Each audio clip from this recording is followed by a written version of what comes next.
Amado Padre Celestial, estamos delante de tu presencia. Venimos a este lugar donde tú estás entre nosotros y en nosotros a través de tu Santo Espíritu. No merecemos estar aquí, pero solamente por tu gracia, por el beneplácito de tu voluntad, por tu misericordia, nos has dado una nueva vida, esa nueva vida que podemos nosotros vivir en Cristo, y has abierto ese acceso al trono de la gracia, oh Señor. Para esta mañana pedimos nosotros misericordia, pedimos gracia, para que podamos soportar esta última hora, que podamos ser enseñados y santificados por tu palabra. Ayúdanos, oh Señor, a ser edificados a través del Evangelio, del mensaje, oh Señor, y también de testimonios que tú has dejado en tu palabra, para que aprendamos nosotros, para que nosotros sepamos cómo conducirnos, así como el Señor Jesucristo anduvo, que nosotros andemos como Él. Ayúdanos y danos también el discernimiento para terminar esta jornada gozosos, llenos de gozo, llenos de alegría, para salir y vivir conforme a lo que tú ordenas. En el nombre de Cristo Jesús. Amén.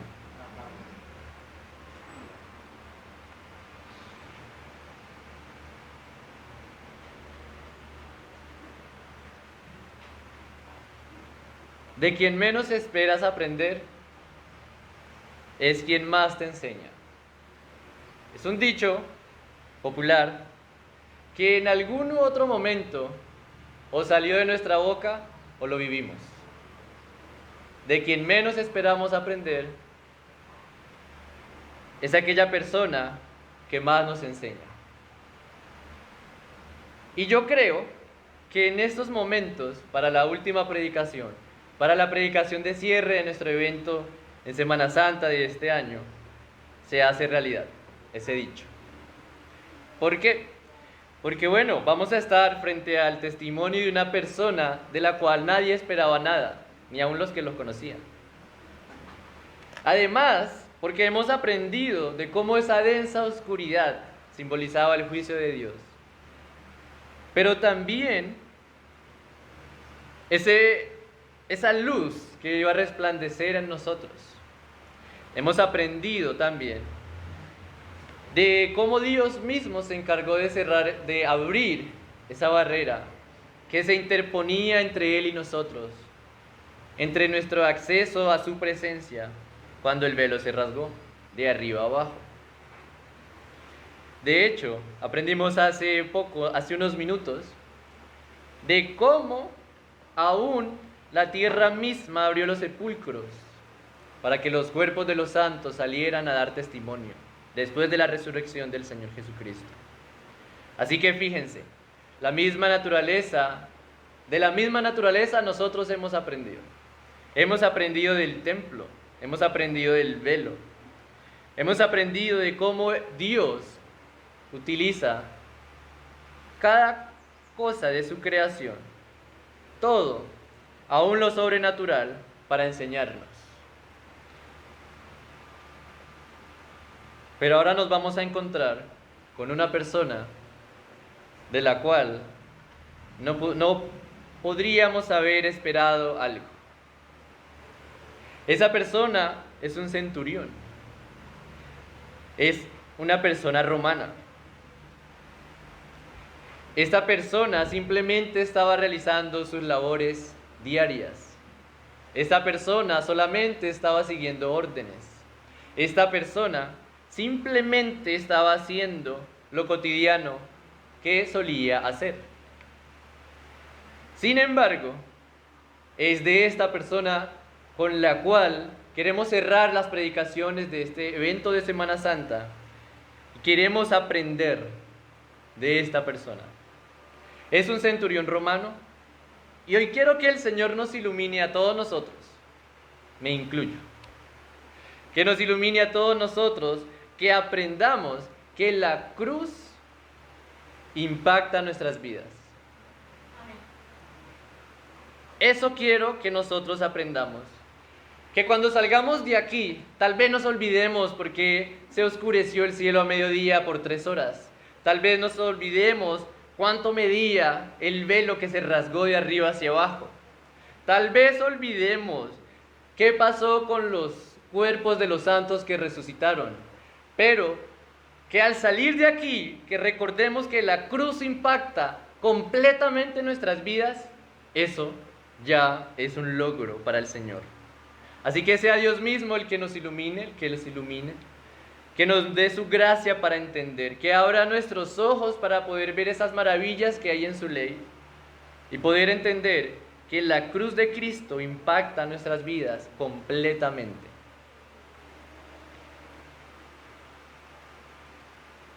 El título de esta última conferencia es La confesión del centurión. Y yo espero que el Señor nos guíe a el aprendizaje o al mensaje que la cruz impacta en nuestras vidas completamente a través de 3 aspectos. El primero es el impacto de la cruz en el centurión. El segundo es el impacto de la cruz en la fe del centurión. Y por último, por supuesto, el impacto de la cruz en nuestras vidas.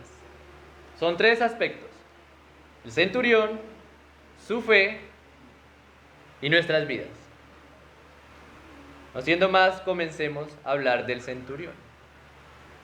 Este centurión, de entrada, ya nosotros deberíamos asombrarnos. ¿Cómo es posible que de un centurión, un ciudadano romano, alguien que estaba realizando sus quehaceres diarias, que simplemente estaba supervisando, nosotros aprendemos? Para ello, quiero contextualizar todo, no diciendo más ni agregando más a lo que ya se ha dicho, acerca de Mateo capítulo 27, desde el versículo 45 hasta el 56. Mi contextualización es simplemente la lectura, ya las explicaciones se han dado. Así que voy a leer para ustedes Mateo capítulo 27, desde el versículo 45 hasta el 56. Dice así: Y desde la hora sexta hubo tinieblas sobre toda la tierra hasta la hora novena. Cerca de la hora novena, Jesús clamó a gran voz diciendo: Elí, Elí, lama sabactani. Esto es: Dios mío, ¿por qué me has desamparado? Algunos de los que estaban allí decían al oírlo: Elías llama a este. Y al instante, corriendo, uno de ellos tomó una esponja y la empapó de vinagre y poniéndola en una caña le dio a beber. Pero los otros decían: Deja, veamos si viene Elías a librarle. Mas Jesús, habiendo otra vez clamado a gran voz, entregó el espíritu. Y he aquí el velo del templo se rasgó en 2, de arriba a abajo. Y la tierra tembló y las rocas se partieron. Y se abrieron los sepulcros y muchos cuerpos de santos que habían dormido se levantaron. Y saliendo de los sepulcros después de la resurrección de él, vinieron a la santa ciudad y aparecieron a muchos.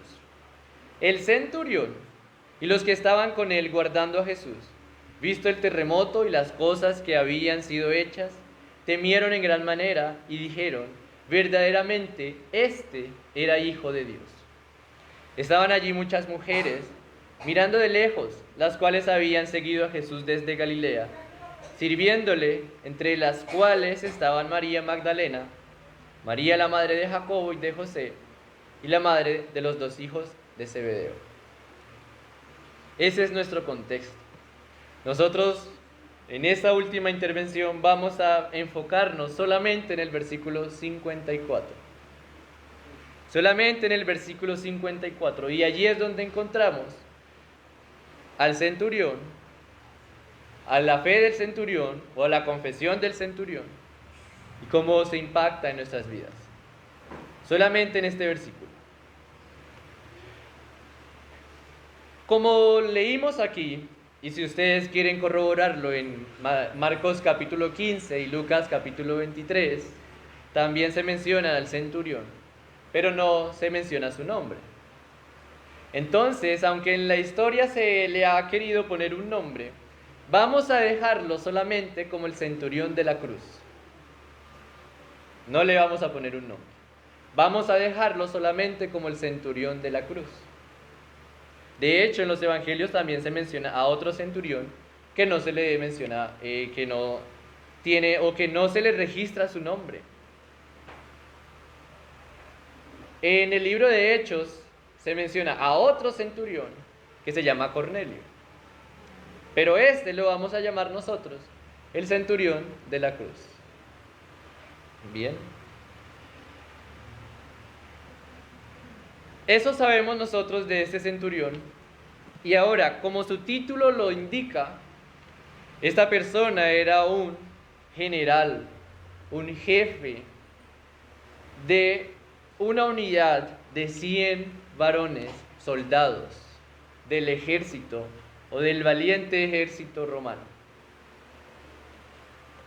Así que para manejar 100 soldados, la voz, la autoridad y el papel de este centurión no era importante solamente para esos 100 soldados, sino que en realidad era de mucha importancia para el Imperio Romano. Para el Imperio Romano. Eso es lo que podemos saber del centurión. Y con la otra mención del otro centurión que se hace en los evangelios, del cual su siervo se enferma, él le dice a Jesús: Señor, yo no soy digno que vengas a mi casa, porque yo tengo soldados a mi cargo, que si yo le digo a un soldado ven, viene. Si yo le digo a otro soldado ve, él va. Si le digo a mi siervo haz, él lo hace. Ese ejemplo lo utilizó el centurión para decirle a Jesús: tú solamente di la palabra y será hecho. Ahí es donde dice Jesús: no he visto otra fe en Israel como la de este hombre. Entonces ahí vemos en realidad la importancia de la voz del centurión, la voz de mando del centurión, el papel del centurión en el ejército romano.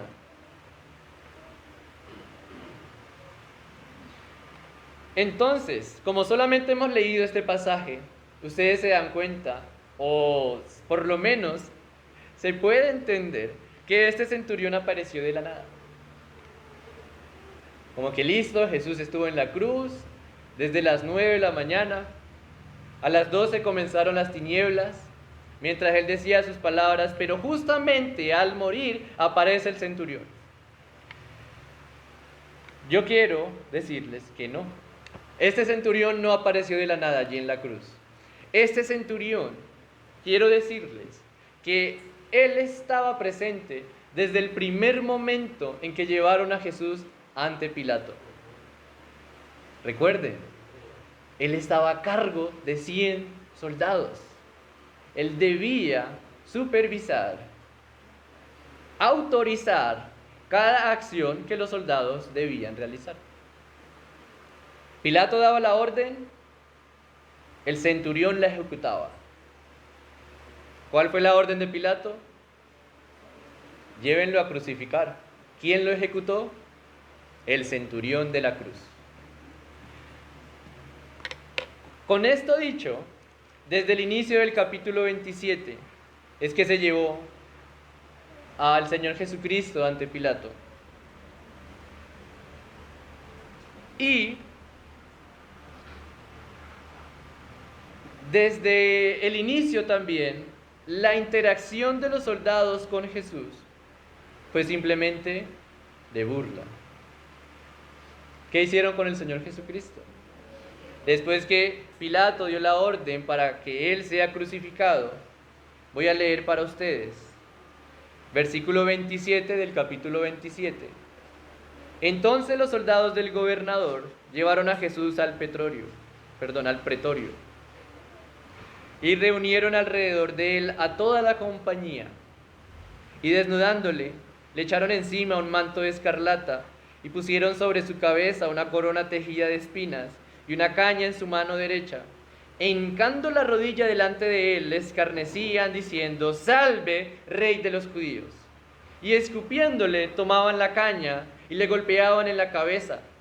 Después de haberle escarnecido, le quitaron el manto, le pusieron sus vestidos y le llevaron para crucificarlo. ¿Qué hicieron los soldados? Bajo el mando del centurión de la cruz, humillar al Señor Jesucristo, burlarse del Señor Jesucristo, escupir al Señor Jesucristo, humillarlo, tratarlo como alguien inservible. Para ellos, para los soldados romanos, la persona que iban a crucificar era un inservible. No tenía significado su vida, no tenía importancia su vida. Y debe quedar claro que esas acciones que hicieron los soldados romanos, por supuesto, que estaban bajo la supervisión del centurión de la cruz. Tal vez no estaban los 100 soldados escupiendo a Jesús, riéndose de él, humillándolo, quitándole sus ropas, poniéndole una corona de espinas en su cabeza. Tal vez no estaban los 100, tal vez era la mitad, tal vez era un cuarto, tal vez eran los que estaban ahí cerca, pero hayan sido los números, los soldados que hayan sido, estaban bajo el mando del centurión de la cruz. Y no solamente eso, sino que ya en el momento de estar crucificado el Señor Jesucristo, los soldados volvieron a quitarle sus vestidos. ¿Y qué hicieron? Los rompieron, se los dividieron entre ellos y también se los rifaron. Le decían burla tras burla tras burla. A otro salvó, sálvese a sí mismo. A otro salvó, a sí mismo no se puede salvar. Si es el Rey de Israel, descienda ahora de la cruz. Confío en Dios, líbrele ahora si le quiere.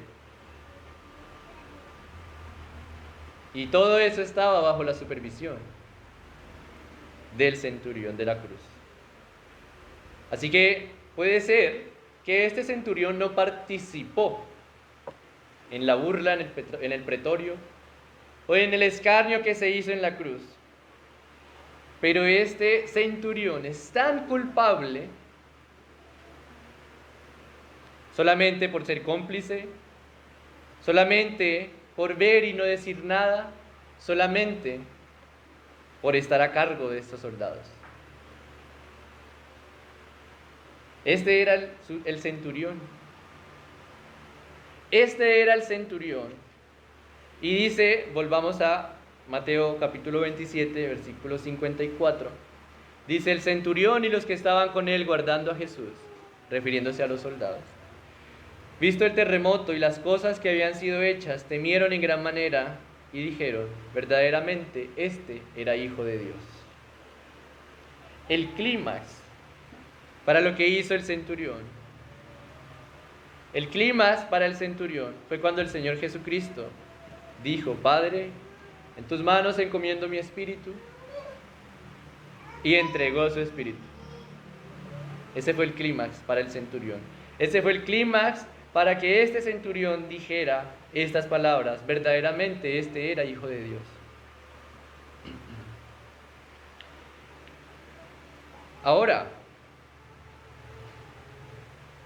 el impacto de la cruz en el centurión no fueron las 6 horas que Jesús estuvo crucificado, sino que comenzaron desde el primer momento en que fue llevado ante Pilato.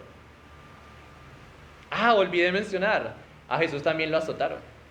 Y los azotes que le daban a los judíos, a los que no eran ciudadanos romanos, eran como unas garras, donde las puntas tenían huesos.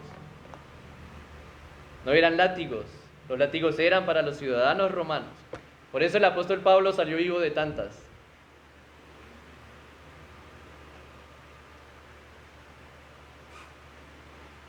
Entonces tenemos al centurión y el impacto que hay en el centurión nos dice Mateo, es temor. Leo para ustedes versículo 54, en la mitad. Visto el terremoto y las cosas que habían sido hechas, temieron en gran manera. Fue un temor. Pero este temor lo califica como en gran manera. Un temor en realidad exagerado. Un temor en realidad muy, pero muy grande. Un temor urgente, un temor excesivo.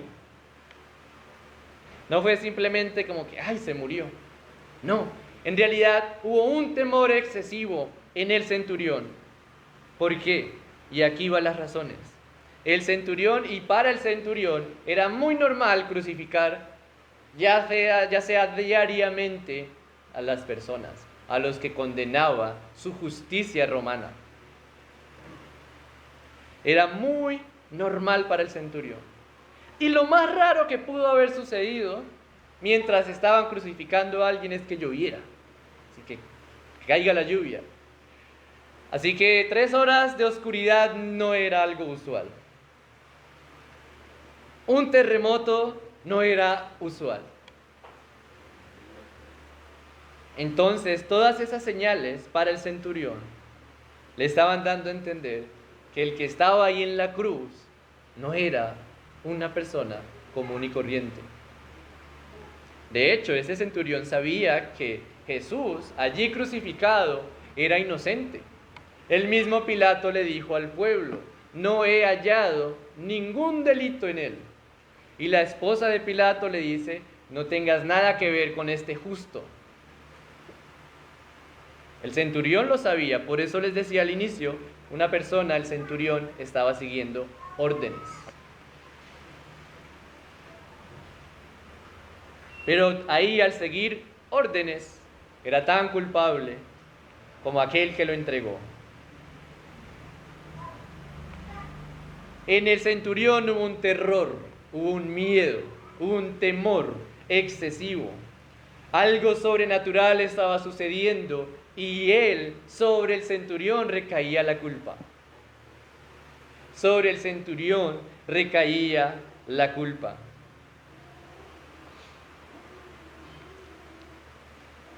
Y de hecho sí tenía razón al estar aterrorizado este centurión.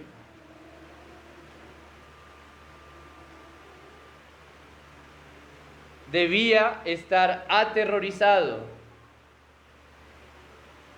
porque todo lo que le hicieron a Jesús, las burlas, los azotes, los golpes, los escupitajos, todo era responsabilidad de este centurión. Así que el temor de ese centurión no era que Pilato le reclamara, o que Herodes viniera hasta donde estaban crucificando a Jesús en Gólgota, viniera a reclamarle, o que el mismo César viniera a reclamarle a este centurión. El miedo del centurión es que en realidad el que estaba allí crucificado, el que él estaba ejecutando verdaderamente era el Hijo de Dios. Ese era su temor.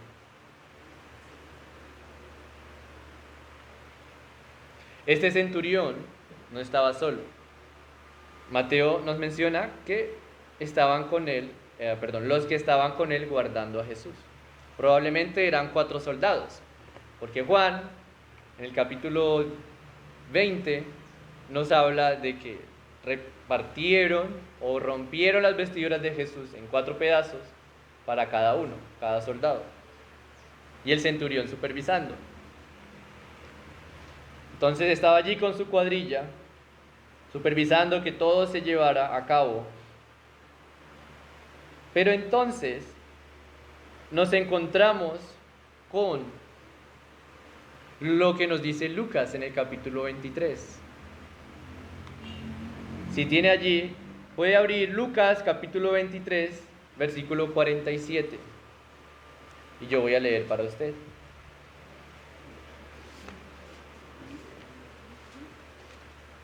Dice la palabra del Señor. Lucas. Lucas capítulo 23, versículo 47. Cuando el centurión vio lo que había acontecido, dio gloria a Dios. Hasta ahí. Entonces fíjense en lo que está sucediendo con este centurión. Tuvo gran temor porque todo era su responsabilidad, porque prácticamente él estaba ejecutando al Hijo de Dios. Pero Lucas nos menciona que glorificó a Dios.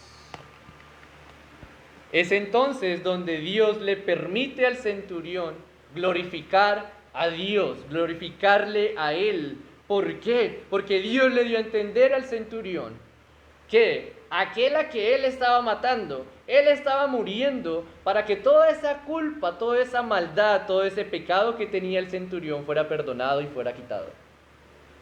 Por esa razón, este centurión pudo glorificar a Dios, porque temió de lo que había hecho, porque temió de todas sus malas acciones, porque su justicia romana, la justicia de su gobierno, en realidad estaba siendo injusta, y él estaba ejecutando un juicio injusto.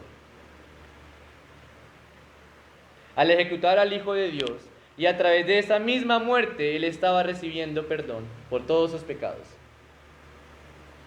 Él estaba recibiendo el perdón por todos sus pecados, y yo estoy seguro que en ese momento este centurión fue salvo. Recibió la salvación de Dios.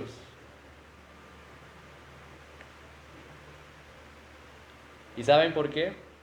Porque el centurión escuchó desde el primer momento, cuando Jesús dijo esas palabras: Padre, perdónalos, porque no saben lo que hacen. ¿Y quién fue aquel primero que fue perdonado porque no sabía lo que hacía? El centurión. El centurión porque él lo asesinó. El centurión. Esta oración se comenzó a cumplir desde el primer momento en que Jesús entregó su espíritu. Y el centurión lo escuchó. Tal vez en su mente no estaba todo claro, tal vez en su mente no estaba todo este conocimiento del cual el Señor nos ha permitido tener hoy. Pero que estaba allí siendo salvado, siendo perdonado por sus pecados, eso él lo tenía claro. Eso él lo tenía claro. El impacto de la cruz en el centurión fue salvación. Fue salvación. Y tenemos que tener aquí algo presente, amada iglesia, que lo que hemos aprendido de la densa oscuridad, del velo rasgado, de la resurrección de los santos, si nos ponemos a ver un poquito, a juntarlas, todas estas tres que vimos anteriormente, están encerradas para ese momento en un contexto judío. La densa oscuridad estaba profetizada ¿en cuál profeta? Pastor, usted lo predicó, pues. Pero vamos, gracias.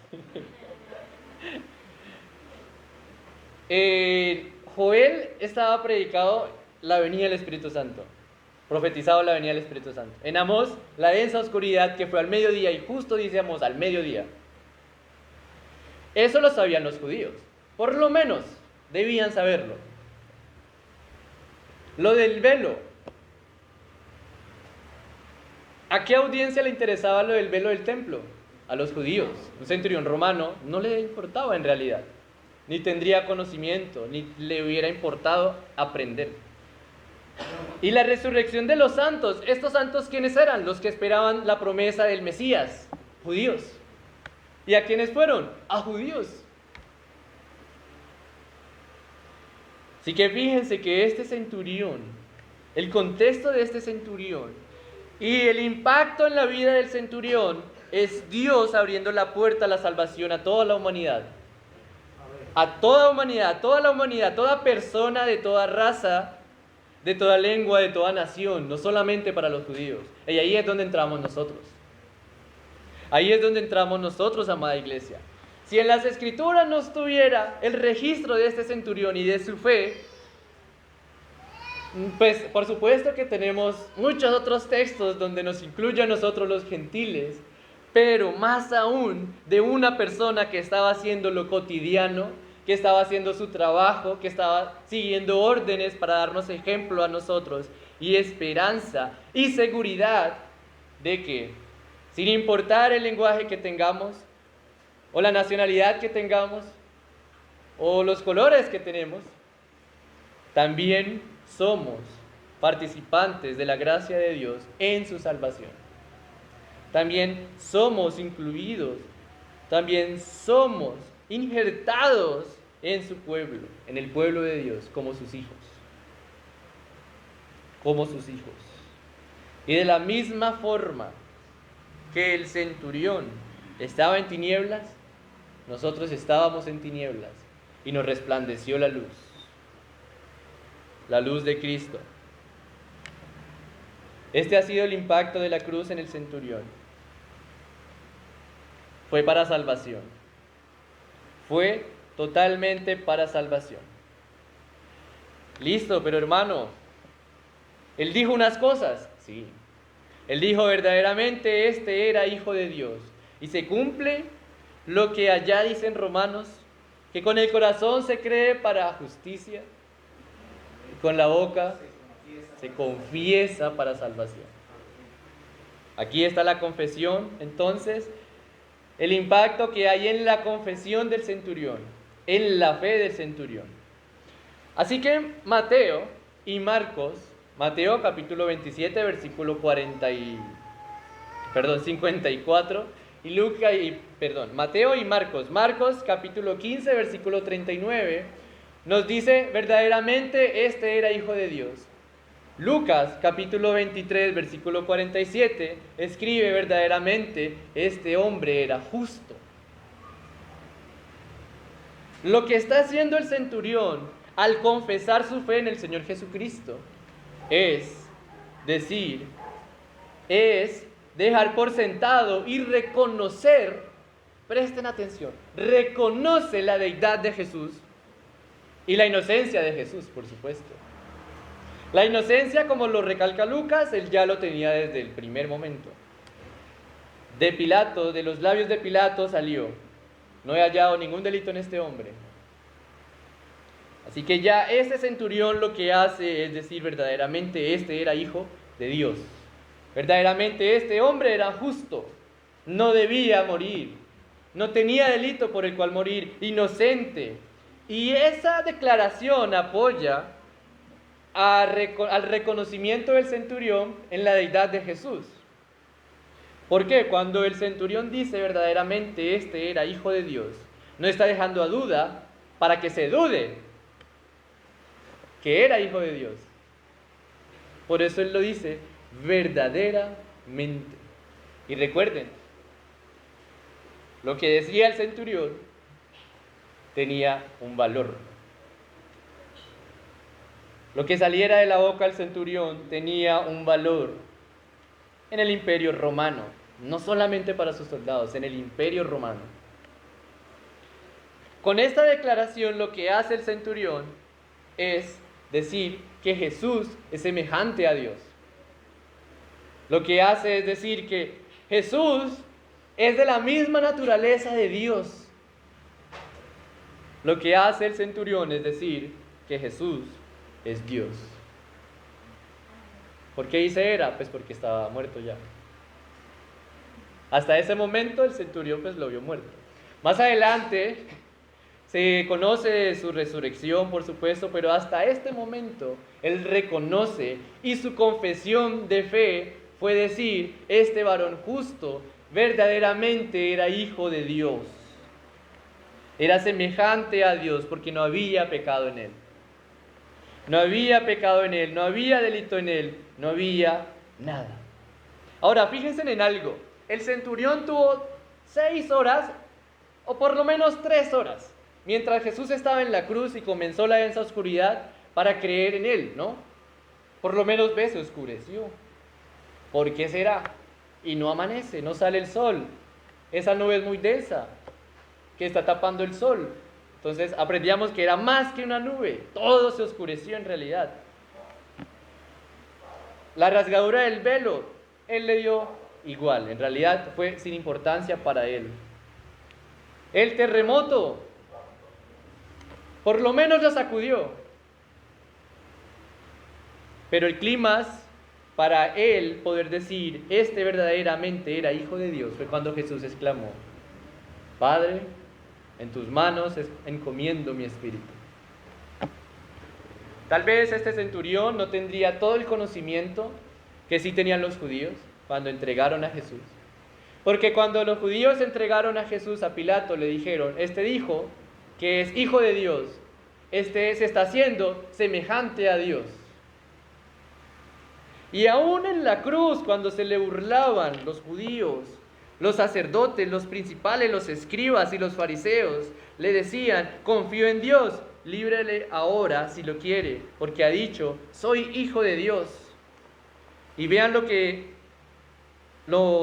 también dicen los judíos.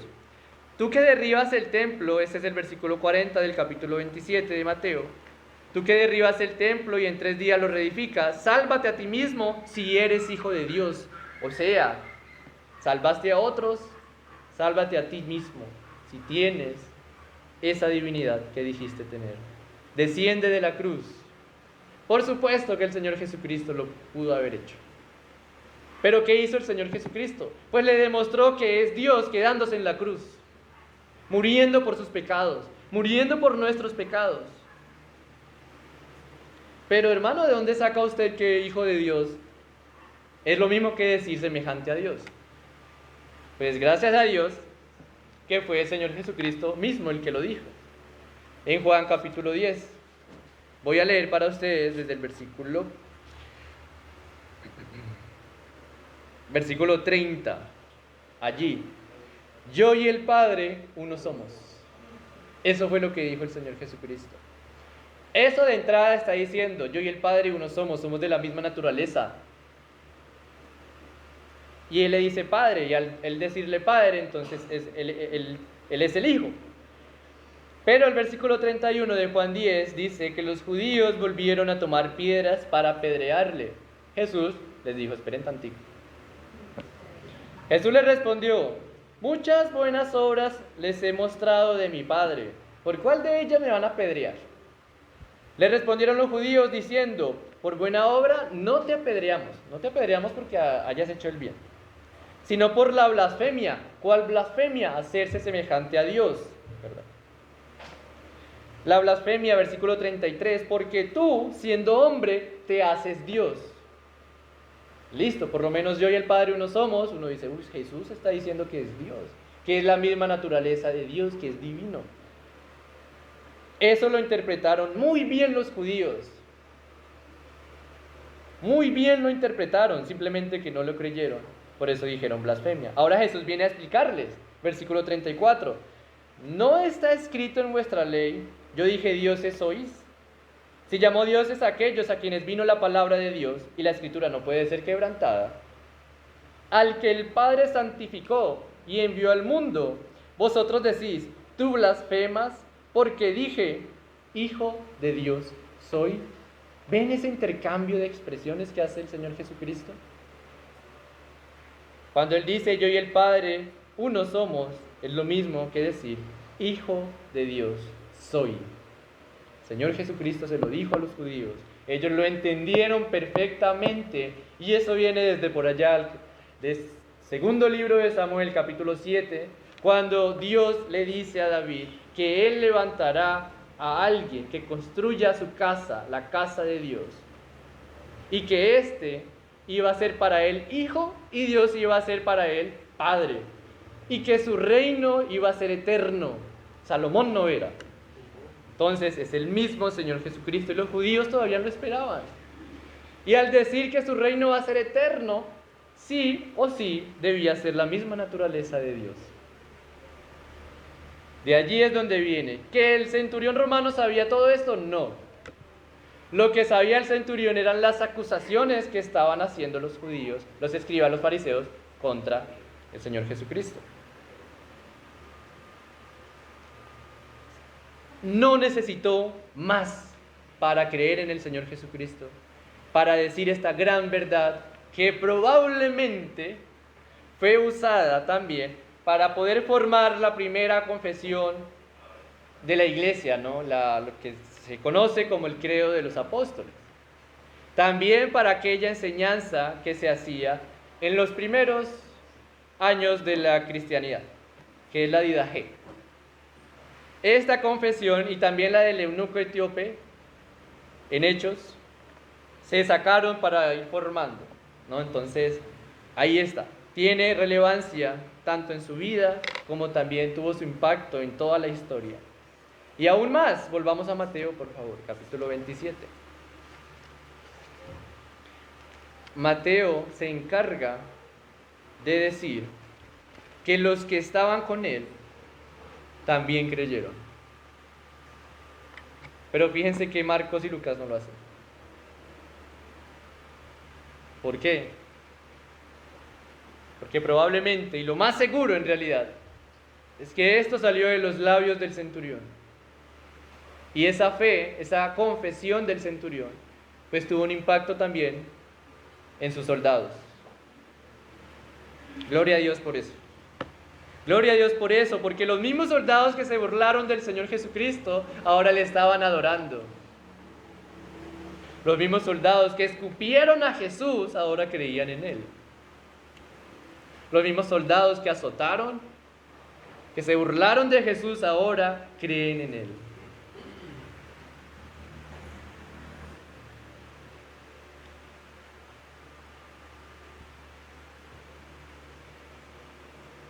Lastimosamente, los judíos no pudieron entender que Jesús se quedó en la cruz para darse a conocer como el verdadero Dios y como el verdadero hombre, muriendo por los pecados de ellos, de nosotros, por supuesto. Pero Dios le permitió tener ese conocimiento al centurión y luego a sus soldados. Ese ha sido el impacto de la cruz en el centurión.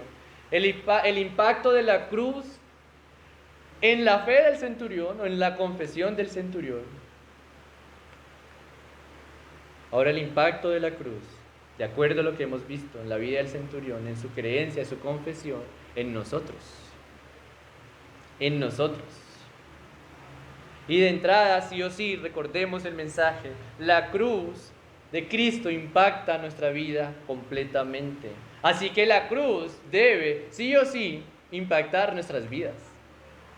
Amada iglesia, la cruz nos debe sacudir, como ese terremoto que sacudió al centurión. La cruz debe sacudir nuestra forma de pensar, debe sacudir nuestra forma de vivir, debe sacudir nuestra manera de actuar. Debe sacudirla. Si tú no has sentido ese sacudón, ese zarandeo del Señor, entonces puede ser que la cruz no te ha impactado. Puede ser, probablemente la cruz no te ha impactado, pero no te preocupes. Al centurión, él estuvo delante de Jesús 3 horas y no le impactó sino hasta que murió Jesús. Tú puedes haber estado pendiente del evento de ayer y el de hoy, muy pendiente, pero el Señor te va a sacudir en tu momento, en su momento. Aquellas señales de la cruz reflejan nada más y nada menos que nuestras vidas. Todo comenzó con una densa oscuridad. ¿Cómo estábamos nosotros antes de conocer al Señor? En una oscuridad densa, perdidos, muertos en nuestros delitos y pecados, sin Dios, sin Cristo en el mundo, llevados por doquiera y por cualquiera de viento de doctrina. Así estábamos nosotros, pero fue el mismo Dios el que se encargó de quitar toda barrera al enviar al Señor Jesucristo a dar su vida en la cruz y morir por nuestros pecados, morir para cargar esa oscuridad, ese pecado que teníamos nosotros, que llevábamos cargando. Y ahora, como bien dijo el pastor John, ese nuevo nacimiento es esa resurrección espiritual. Es esa resurrección espiritual, ese nuevo nacimiento. Ese sacudón en nuestras vidas ahora, resucitados espiritualmente, nos impulsa a confesarlo, a creer en Él y a vivir una vida de agrado para Dios. Ese es el impacto de la cruz en nuestras vidas. Y de esa forma de entrada debe impactarnos la cruz. No necesitamos señales sobrenaturales. No necesitamos que justo en este momento de la enseñanza comience a temblar. Si tiembla no es porque yo haya dicho algo, ¿no? Pero no lo necesitamos, amada iglesia. Como tampoco necesitan los que nos vayan a ver por las redes, que tiemble mientras escuchan esto. Porque de nuevo el centurión estuvo 3 horas. No creyó sino hasta que Jesús expiró y dijo su última palabra. Lo que sí tuvo el centurión fueron estos, escuchen. Padre, perdónalos porque no saben lo que hacen. Te aseguro que hoy estarás conmigo en el paraíso. Mujer, ahí tienes a tu hijo. Hijo, ahí tienes a tu madre. Elí, Elí, lama sabactani. Tengo sed. Consumado es. Padre, en tus manos encomiendo mi espíritu. Durante el tiempo que Jesús estuvo en la cruz, el centurión estuvo también expuesto a la palabra misma de Dios en vivo y en directo. Estas palabras que hace un año estudiamos, le dieron esa salvación al centurión. Así que no necesitamos que en este momento tiemble, que se ponga oscuro. Ya va a ser mediodía, entonces como que no. Quisiéramos que se ponga oscuro, porque aquí el sol sale con todo su esplendor, más a mediodía, más un domingo, ¿no? Gracias a Dios hoy es viernes, pero ya está resplandeciente. La razón es porque la fe viene por el oír. ¿Y el oír qué? La palabra de Dios. El oír la palabra de Dios. Lo que sí necesitamos, lo que tú sí necesitas es estar expuesto a la palabra de Dios en todo momento. No es solamente en el momento de culto, sino hacer como el varón del Salmo 1, meditar en la ley del Señor, de día y de noche.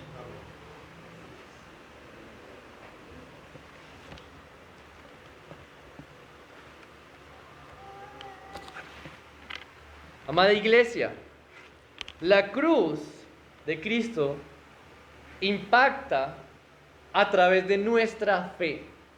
Así como impactó a través de la fe del centurión para sus soldados, impacta a través de nuestra fe.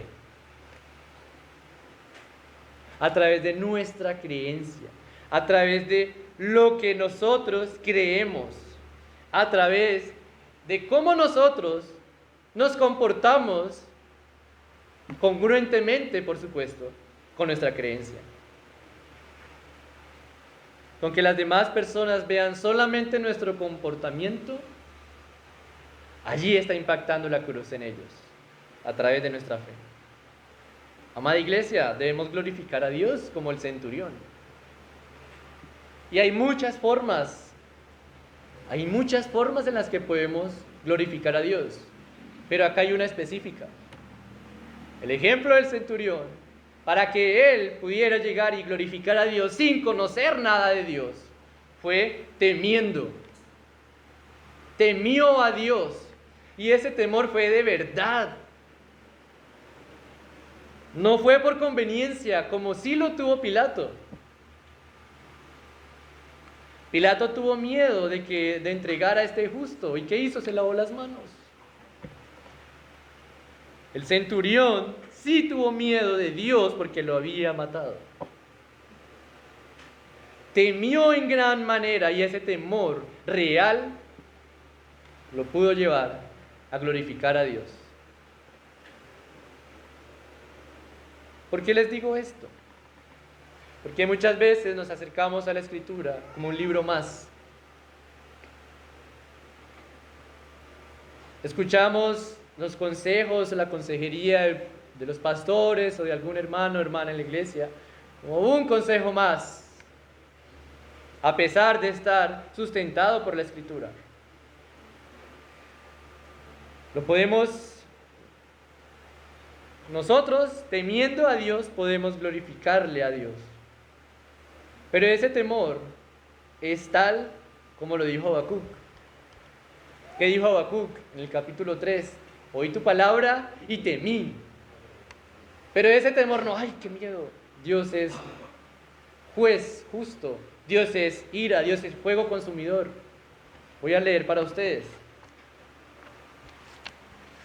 Habacuc capítulo 3,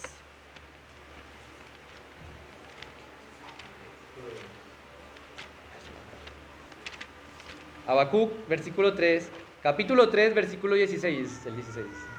Dice, oí, está hablando del versículo 2, oh Jehová, oí tu palabra y temí. El versículo 16, oí y se conmovieron mis entrañas, a la voz temblaron mis labios, pudrición entró en mis huesos. Y dentro de mí me estremecí. Si usted tiene artrosis, si usted tiene algo en las coyunturas, eso fue lo que sintió Habacuc cuando escuchó la palabra del Señor. Ahora, no es que Jordan esté exagerando, hermano, pero ¿usted quiere que yo me enferme al escuchar la palabra del Señor?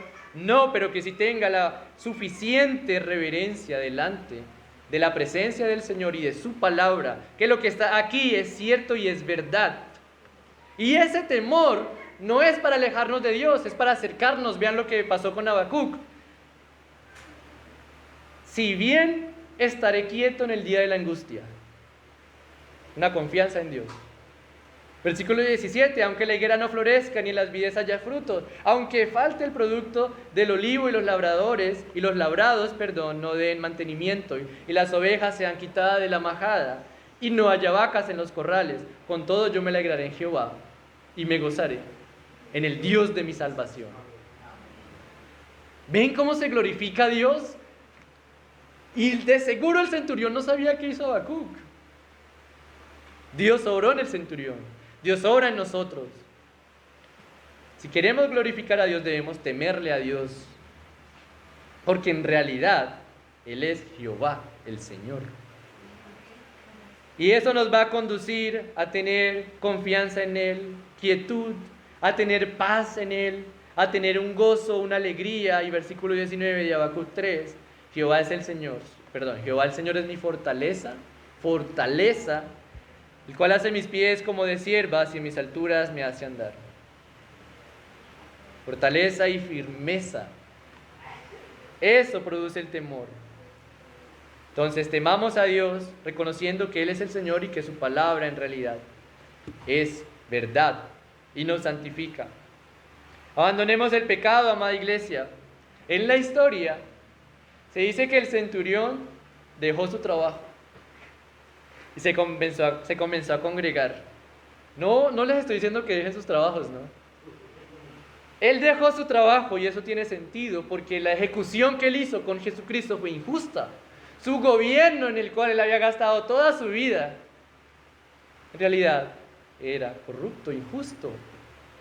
¿De qué se ufanaban tanto con la ley romana? Si estaban allí haciendo una injusticia. Así que se apartó de eso y comenzó a congregarse.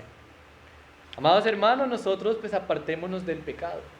En los proverbios se dice que el temor a Dios es aborrecer lo que Él aborrece y amar lo que Él ama.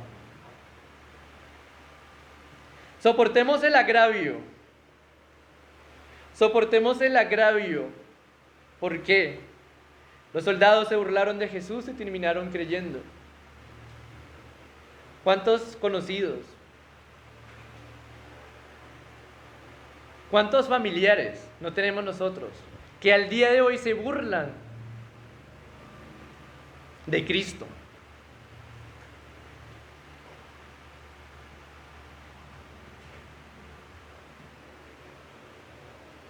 No deben ser pocos, ¿no? Todos tenemos familias. Pero soportemos el agravio, porque aunque no es la regla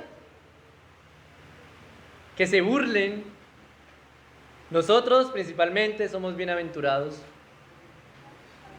Porque dijo el Señor Jesucristo que bienaventurados somos cuando por su justicia, por su muerte en la cruz, por su obra en nosotros, nos vituperen y digan toda clase de mal contra nosotros, mintiendo.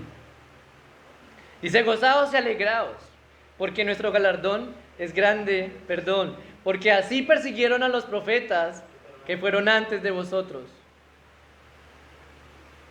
Que sea para nosotros alegría, y mucha más alegría, si aquellos conocidos o familiares que se burlan del Señor llegan a sus pies.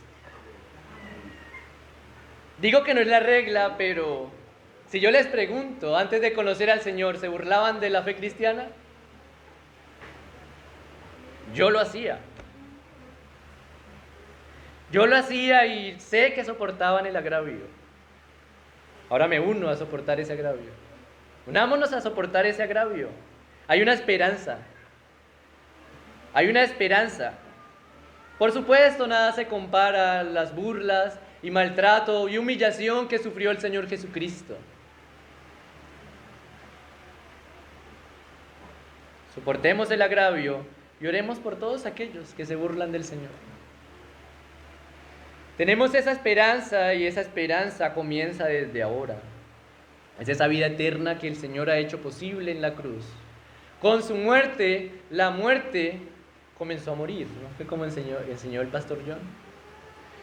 O como dijo San Agustín de Hipona, la muerte de la muerte en la muerte del Señor Jesucristo.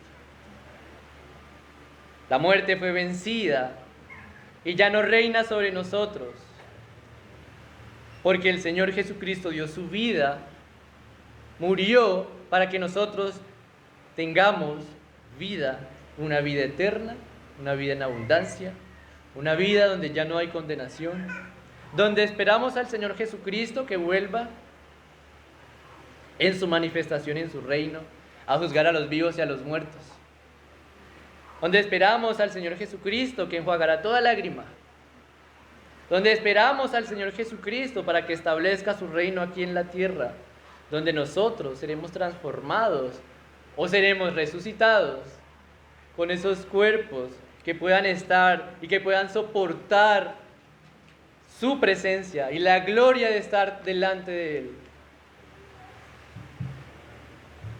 Probablemente este centurión romano pudo estar o pudo escuchar o por lo menos supo que el Señor Jesucristo resucitó y que subió a los cielos. Nosotros ahora tenemos toda esta historia y esta esperanza de gloria. Así que, amada iglesia, como les dije al principio, esta era la última persona de la cual alguien pensaría poder aprender algo. Pero nos ha enseñado un ejemplo de fe, un ejemplo de creencia, un ejemplo aún de vida. Él pudo haberse pensionado ahí como centurión, ¿no? Haberse pensionado y luego comprarse un terreno allá en Filipos, como hacían todos los soldados. Pero simplemente lo dejó, porque su llamado había sido otro. ¿Qué tenemos que dejar nosotros en esta tierra? Ese pecado que nos carcome. Cada uno de ustedes lo sabe. ¿Es posible? Sí es posible, porque ahora Cristo está en nosotros. Con Cristo estamos juntamente crucificados y ya no vivimos nosotros, sino que ahora vive Cristo. Cristo en nosotros. Y lo que hacemos en esta vida, en este cuerpo, en esta carne, lo hacemos en la fe del Hijo de Dios, el cual nos amó y se entregó a sí mismo por nosotros. ¿No es fácil? No, no es fácil. No es fácil. Primero es reconocer que pecamos, que tenemos ese pecado, y confesarlo al Señor Jesucristo, porque si confesamos nuestro pecado, Él es fiel y justo para perdonar todos nuestros pecados y limpiarnos de toda nuestra maldad. Sé que dije terminar 10 minuticos antes, pido disculpas. Fue culpa del centurión. Fue en realidad un gran honor haber cerrado esta sesión de predicaciones. La frase con la que comencé en realidad fue lo que yo pensé al principio. ¿Qué puedo esperar de un centurión? Pero aprendí bastante. Yo espero que ustedes también aprendan bastante, no solamente conocimiento teórico, sino práctico, para que vivamos esta vida de fe que Dios nos ha dado.